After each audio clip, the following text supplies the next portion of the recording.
I've been thinking a lot about how important it is to flow downstream when it comes to your life, as opposed to, and we all do it, going against the current of your life and making your life more difficult unnecessarily.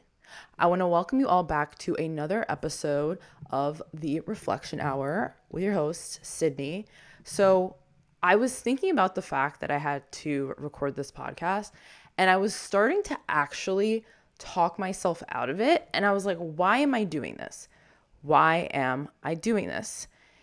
I know that I'm a certain way. I know that I have certain things that I do. I know I have to be places at certain times, and I am there. I show up.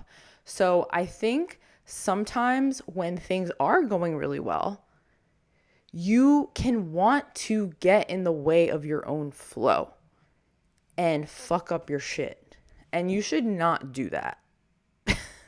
You should really not do that. And you should really take a moment to think about the person that you are being in the moment, what energy that person is embodying. And if you are not in the energy that you want to be in, right, to truly flow through life, because what I've found is that when you're in a really, really great energy, you're in a really great vibe. Okay, you're such a vibe because you're actually taking care of yourself and you're putting up boundaries against your own energy, and you are imagining a greater future for yourself and actively working towards that and taking the inspired actions towards that and really getting rid of, or I don't know if you can ever fully get rid of it, but I think you can get to a point where you're not thinking so deeply about that negative voice and what it's telling you and allowing that voice to reign supreme in your head. I feel like that's the point that I've gotten to in my life, is that I can recognize that there's a voice that is trying to get me to not take action on the things that I know I want to take action on, but that is an obstruction, okay? That's an obstructive force that I will not allow to fuck with my flow. And maybe you shouldn't allow it to fuck with your flow either. Maybe you should take a step back and you should recognize that that voice is only as real as you believe it is. So if you don't believe that it reigns supreme in your life, then obviously it's not going to reign supreme in your life. And I think it's taken me a while, I don't know about you guys, to really get to the point where I do believe in myself. I am doing the things that I know I should be doing. I am really riding this momentous wave here in my life, in my career, all that stuff. And I am protecting my boundaries. And I am being professional, and I am being emotionally regulated, and I am pouring into myself, and I am really grateful for the fact that I'm here and that I really understand the journey of what it takes to get to here. Because I think it's very easy to fake a certain persona online or fake a certain lifestyle or like be resilient, but when it comes time to be resilient, you're not resilient. You don't have grit. You can't handle pressure. You break, right? You have to go through the hard things, and you have to have a really positive outlook on going through those things. Like, always keep a positive outlook, because I truly believe that when you keep a positive outlook through situations that, let's be honest, most of these experiences that are traumatic for a fucking reason, okay? It's not like we just made it up. We're like, oh my God, it's so traumatic. Like, this shit has been traumatic, right? But it's like, you can't live in that, oh my gosh, it was so traumatic. Like, I'm just going to talk about this experience in therapy every weekend, and it's always going to be fresh in my mind. No wonder I can't get over it. That's why maybe you should let it go. Like, think about something else. Like, there's so much life to live, okay? There's so much life to live. There's so many experiences you can have in life. So to get too caught up on any one thing that's happened in your life is actually super idiotic. What are you doing? Why are you wasting your life away on something that happened in the past? Like, literally, why are you stealing from your future? Why are you allowing your past to steal from your future? Like, that shit's actually crazy. It doesn't make any sense. Like, you're better off letting bygones be bygone, okay? Because why should it have an impact on your future? It shouldn't. Why should it have an impact on your now? What about that? Because the future is just a future now.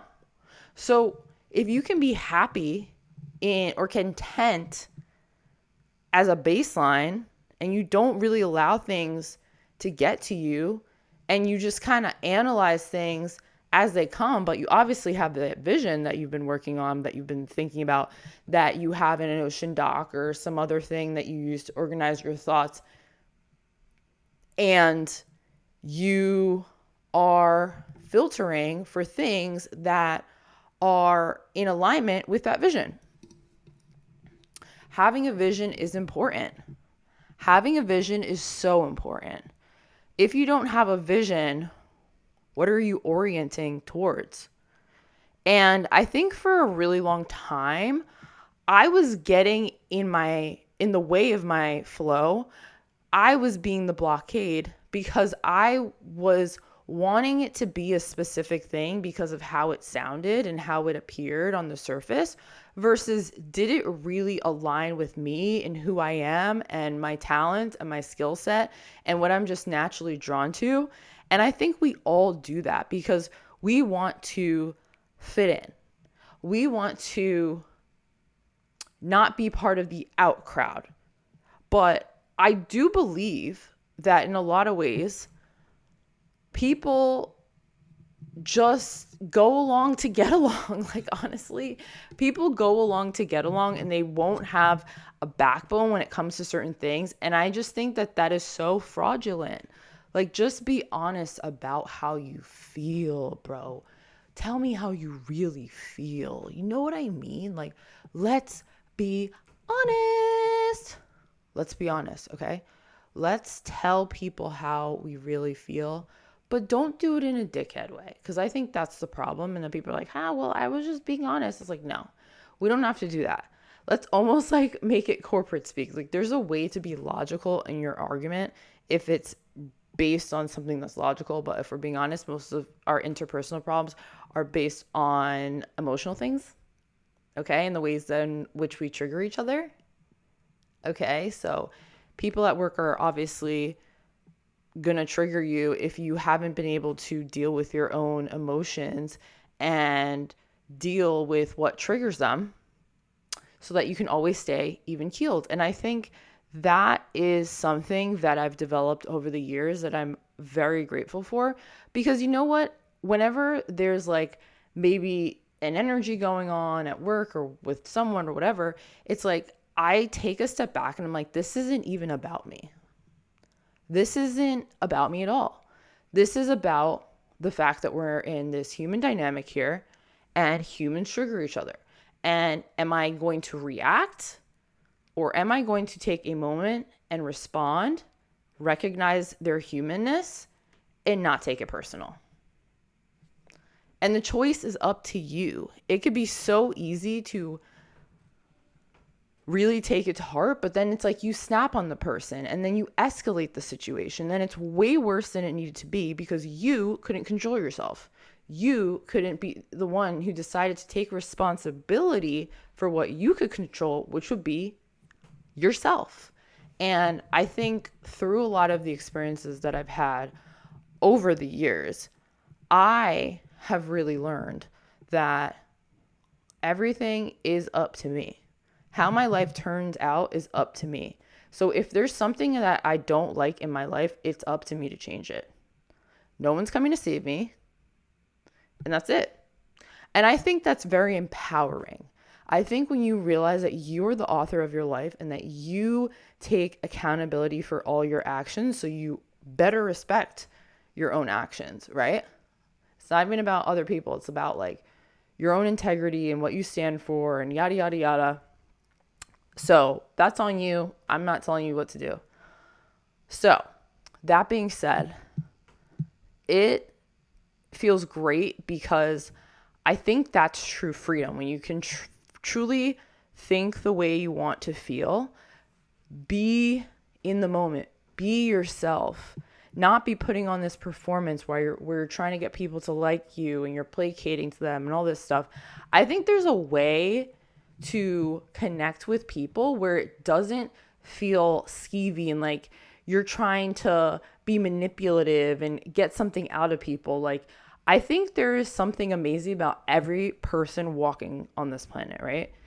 And it's up to you if you want to do this, but this is what I do, to find something about that human that you like and like focus on that. And I think when you focus on the things that you like about people, you focus on the things that you like about your life, life literally just flows. It feels so much better.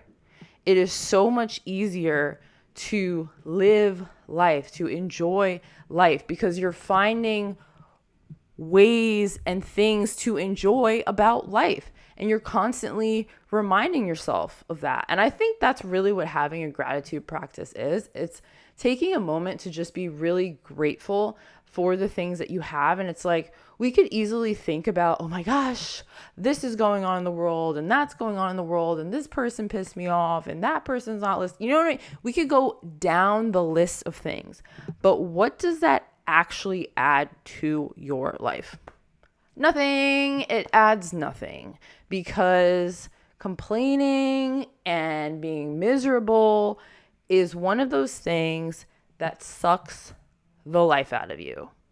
And one of the things I've really been realizing is I like to be around people who are inspiring, who are not allowing themselves to really get too stuck in a rut, because I think it rubs off and it just is so draining. And then you have to then be by yourself and be around things that really energize you and make you feel better and like get you to a place where you're grounded. But that's on having personal boundaries and having spiritual hygiene and being a kind person, but like literally having boundaries. Because if you don't have boundaries, like you will be in situations where you just feel completely drained. And like I said, no one's coming to save you, bro. So you just have to have that spiritual hygiene. You have to have those boundaries so that you aren't drained, because you are a vibe. I know I'm a vibe, right? But in order for me to be a vibe, I have to make sure that I'm in my right energy. Like, I have to align my chakras and do whatever I need to do so that I can be a vibe, you know? So it's just interesting. I love it. I love life, man. I am literally just having fun. Like, I don't really think that deeply about climbing the corporate ladder or making a ton of money right now, like, or anything like that. And I think that's a huge change from where I was at before, because honestly, I think for the longest time, I genuinely have not thought that I was worthy as I was. And I think it made me chase things externally so that I could validate myself. And I think we're all really conditioned into being that way in this society. And I think to say otherwise, you would be lying to yourself. So I think the biggest unlock of the past year, 6 months, has really been allowing that ego to really kind of fall away and accepting the fact that the more I try to tightly hold onto something and say, oh, this is going to be that, this is going to be that, whatever, and then like holding on to people, holding on to relationships, it makes it so hard to get through versus really surrendering to life, surrendering to not really knowing how things are going to pan out, but trusting in the vision, like formulating a vision, visualizing it, feeling into it. What does that person do in the morning? How does that person feel on a daily basis? Like really embodying that energy and just letting everything else go. It takes a lot to do that. And I say it takes a lot to do that because I've been doing that work. And it's like, my ego has been fighting against me so hard, bro. Like it's been like, ah, how dare you? Like it's been throwing a tantrum. But I think I've also gotten to a point where I just know I've tried it the other way so many times. Like I was really stuck in those cycles. So it's like, am I going to continue to do the same thing and hope for a different result? Insanity. Or am I going to try something new?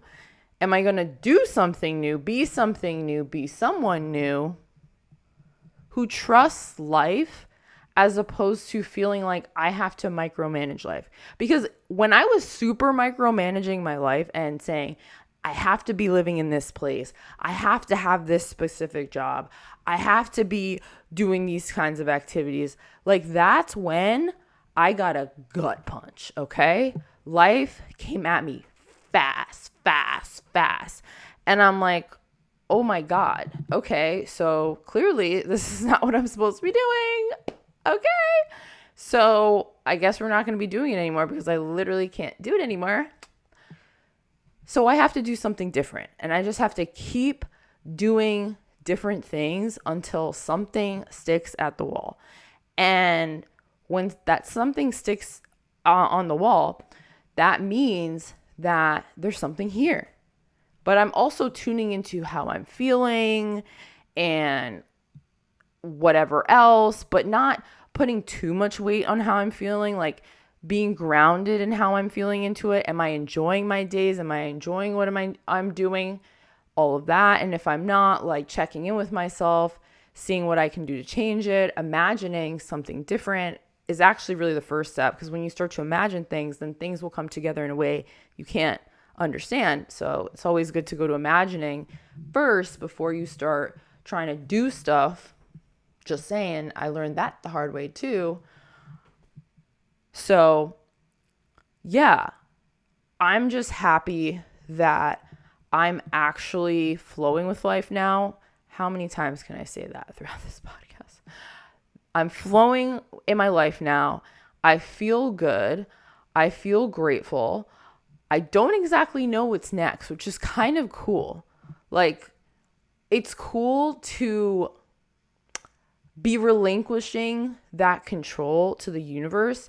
And instead of trying to constantly put my thing out there, like trying, like throw, like riffing off a bunch of shots, right, on goal, I'm instead taking a different approach. I'm seeing what land, I'm casting my net in the right water and then seeing what lands, you know? Because I think that's a skill too.